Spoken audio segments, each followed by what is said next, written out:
I'm your host, Aaron Dykes, on the InfoWars Nightly News. Now, we talked before about the escalating police state, and unfortunately, there's just more and more evidence of it. As we go into that, I want to remind you in our daily quote of the words of John Fitzgerald Kennedy, and that is that those who make peaceful revolution impossible will make violent revolution inevitable. And we turn now to our news and see that this is in fact surely happening, because new microchip knows your location to within centimeters. That's on new smartphones, a new chip they're going to be putting in there. Forget the chip on your forehead.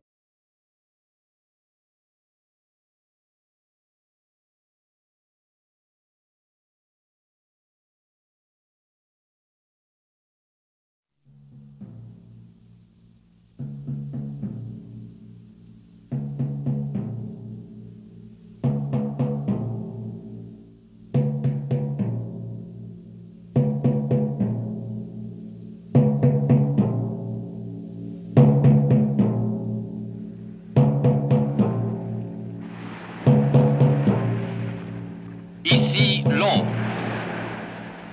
Les Français parlent aux Français. Voici notre 8e bulletin d'information. Veuillez écouter tout d'abord quelques messages personnels. We are back on tonight's InfoWars Nightly News. We are joined now by Chelsea Schilling. She's a writer for WorldNet Daily, and she is exposing the chilling fact that Facebook and other social network sites are making it easier for pedophiles to find their victims and to link between each other. And this is an ongoing, serious issue. Thanks for joining us, Chelsea. Thank you for having me. So explain basically what's going on, where your research has led, all the dark avenues, and then let's get into the issues for modern society, how we preserve civil rights while prosecuting people who are clearly harming children. But first of all, Facebook, why are they allowing this to go on, and what are you finding in your research? Well, first off, what I found was unimaginable. You know, I really expected to find something in there, but never nearly what I did find. It was pretty shocking. I mean, we're talking about children who are having their photos uploaded to Facebook by cell phone in many cases, not every case, and also videos of adults sexually abusing these children, actually having intercourse on these videos and photos. So that was some of the worst stuff I found. And I found this by going into Facebook and creating alias profiles. In other words, they weren't me. I was pretending to be somebody else. I took photos off the internet of sexy women who were promiscuous, and I built this huge profile out of it. And I used terms like Lolita 13, you know, PTHC, which is preteen hardcore pornography. And I used those as my likes, including the term incest, which Facebook apparently tends to allow, because anytime you search in their search bar, you can often find groups for incest and likes. And so I use those terms, and because I use those terms, pedophiles were able to locate me based on my interests and sort of deduce that I was one of them, and either they friended me or I friended them. And many times, while these photos were completely available to the public, and I did see their albums, that's how I knew who to friend, whenever they did friend me and I got in, the albums became much worse. And I started seeing this, and these pedophiles are trading photos among themselves. If you go through their friends list, there are hundreds of people long, and they're people just like them. That's the thing. There are two types of friends that these pedophiles tend to have. They aren't on these accounts, these Facebook accounts like you and I, to speak with our friends and family. These are just completely fictitious people here where they upload photos and it's a false user. And the reason they're on there is to trade photos with other pedophiles. And usually they are original images of their own sexual abuse that they upload and they trade with these pedophiles. The other kind of friend that these pedophiles tend to have are America's children. They're unsuspecting children. They go out and they friend students in high school, middle school, whatever the case may be. They find children and they friend them. And in some cases, they'll strike up a conversation, they'll chat with them, they'll exchange photos if they can, often nude photos. And then even in some cases, they will actually try to meet these children. So the kind of evidence they're posting on Facebook, is it the kind of evidence law enforcement can use to issue warrants? Are these clear cases where people actually are hurting children? If so, why are they not being prosecuted? But then let's get into how this ties into the overall online atmosphere where they're trying to curb civil liberties. Clearly, these are crimes, but they're going after people for inappropriate content on Facebook, YouTube, shutting down sites for using news clips and things like that, while leaving up clips of nudity, of violence, of copyright infringement, and on and on. Isn't it ridiculous?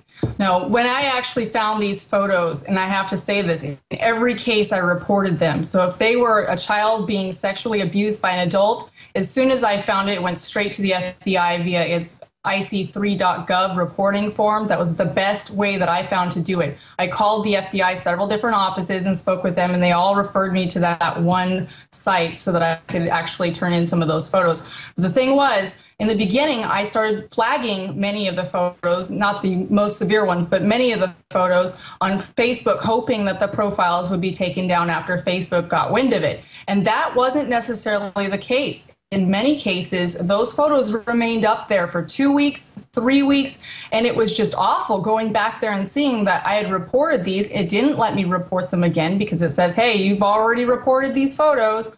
You know, you can't do that again, and the photos didn't come down. So then I went to Facebook. I couldn't leave it up there much longer. I mean, that was my responsibility to go to the FBI. I took the photos that Facebook wouldn't take down, and I actually took them to the FBI, and they were down within 24 hours. The FBI did have a real positive response with individual photos that are reported to them. Now, the problem is there's a prevention problem. So, you know, these photos should never have made it onto Facebook in the first place. That's a real issue here. So the law enforcement authorities can only deal with what's reported to them. They can handle these images, and they do a great job doing it. But the problem is, if there's not a prevention tactic here, you know, we have an issue that's spiraling out of control. And Facebook could really easily fix this, you know, without this becoming a huge, you know, outside control thing. They could police themselves. One of the ways that Facebook, I believe, can do that without spending too much money or resources on this would really be to just take down the incest groups, the PTHC groups, the kid sex young groups, the F young girls groups, the F young boys groups. I could sit here and go on, and I have in my stories about these types of groups that are actually permitted on Facebook. And even if they do take them down, many times they're in there for a very long time. This is how pedophiles meet one another. It's how they get validation for what they're doing. And then it also creates a market for their photos so that they can exchange them. It's very simple to find those terms. You go to the Facebook search engine, you just type them in, and you get results very easily. So this isn't something that Facebook can't police on its own. Right now, it's something that Facebook appears unwilling to do. Chelsea, where do you feel like the rubber meets the road with SOPA, with ACTA, with CISPA, and other online treaties and bills they're trying to push through? We've seen some of the greatest flourishing of liberty and political discussions. All that's been enlivened from online. But, of course, it does make it easier for certain types of criminals to associate along the lines of what we're talking about and so forth. How can we protect children and protect ourselves online while keeping freedom alive? And what do you make of this type of legislation?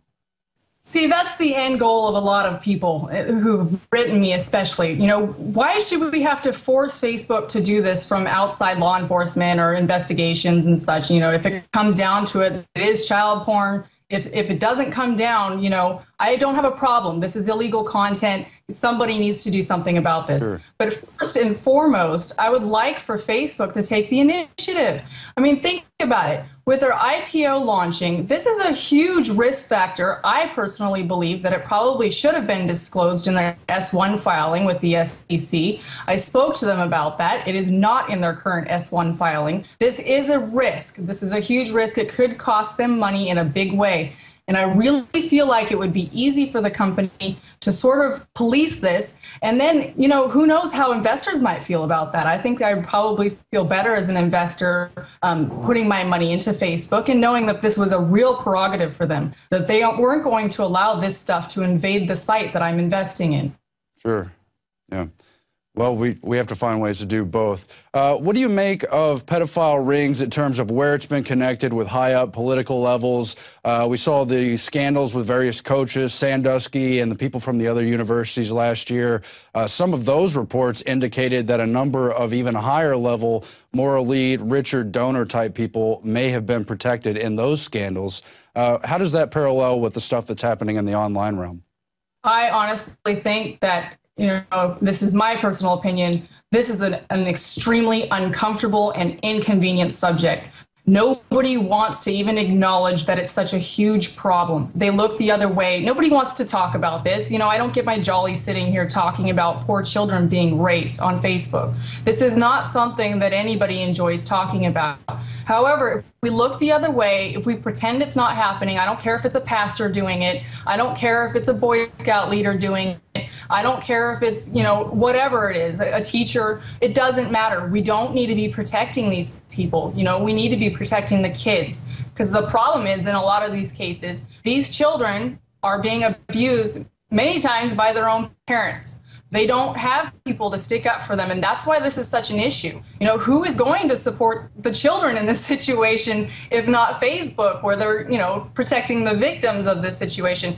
And, you know, I didn't mention earlier that I did spend 2 full months trying to get a response from Facebook about this. I called them, I emailed them multiple times, and I was really trying to get them to go on record. I want to work with them. I don't want to force their hand from the outside and try to get the DOJ to investigate or Congress to do something about it. That's something that to me would be a last resort. I really prefer that Facebook would handle this internally. And the thing is, they sent me a statement about 2 hours after my part 1 of the series ran. This is a 4-part series, right. And it ran on Matt Drudge's site, the Drudge Report. And because of that, and because of our great readers, we received 1.5 million hits on that first part. And so it got Facebook's attention. Within 2 hours of it running, they decided to contact me. And they sent a statement that really seemed sort of recycled and didn't answer any of the questions I had, and I sent them a very long list of them. So we ended up having an off-the-record conference call with some Facebook executives, and I can't go into what we discussed there clearly, but I will say that the status quo is where it's at. It, you know, from my impression coming out of that, nothing was about to change.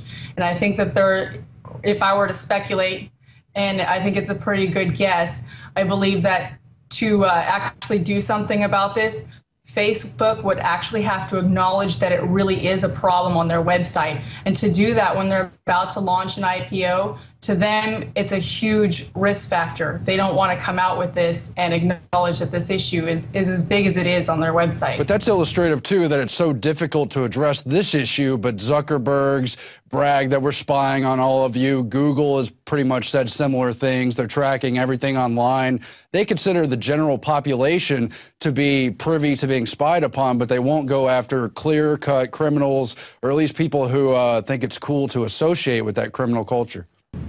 Isn't it ridiculous? You hear all these complaints about how Facebook is deeming comments inappropriate and flagging them and such, and people are complaining because it's political speech, it's free speech, it's essentially stuff that doesn't really matter to anybody and doesn't harm anybody at all, and is not illegal. And, you know, somehow they always find those comments, don't they? They can regulate those comments, but for some reason, it's difficult for Facebook to find the term incest in its groups and PTHC and all of these horrible terms using, you know, that the pedophiles use to identify one another and they like. I really have a hard time believing that. Yeah, and I think that speaks volumes. Chelsea Schilling, your articles are at WorldNet Daily. They've also been covered, as you pointed out, on the Drudge Report. Thanks for joining us, and we'll speak to you in the future. Thank you for having me.